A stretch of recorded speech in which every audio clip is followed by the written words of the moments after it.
I have a Kenmore Elite refrigerator model number 795.71032.010 that I just replaced the power board and control board in. There is a little green light on the power board that is blinking 2 times. Do you have any idea what or why that might be?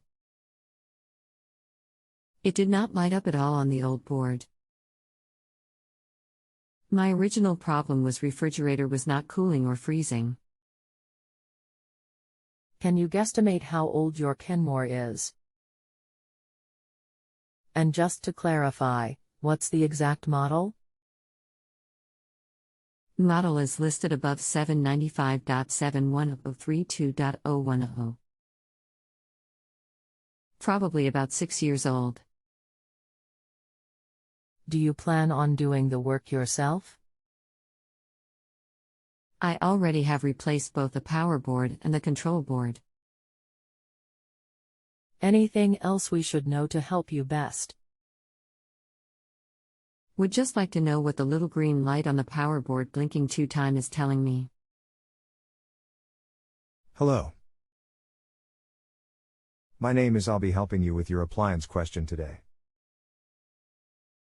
Please wait a few moments while I review your question. 2 blinks means there is an issue with the compressor or the inverter board that powers the compressor.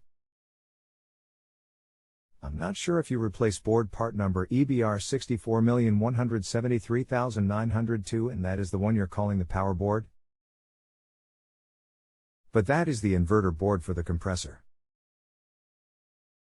Make sure you have a solid wire connection between the inverter board and then the compressor, and if that checks good, you need a new compressor.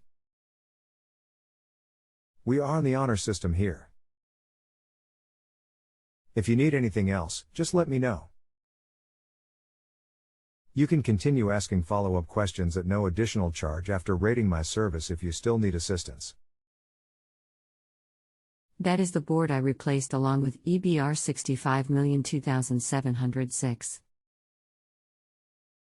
Okay, then unfortunately that means your compressor is just bad, I'm sorry to say. You can try to put the older inverter board back in just in case it came faulty, but other than that you need a new compressor. Okay, thanks. Where do I rate you? There should be stars at the top of the screen. If you have a home improvement or appliance question and want to chat with an expert now, visit justanswer.com/YTHI.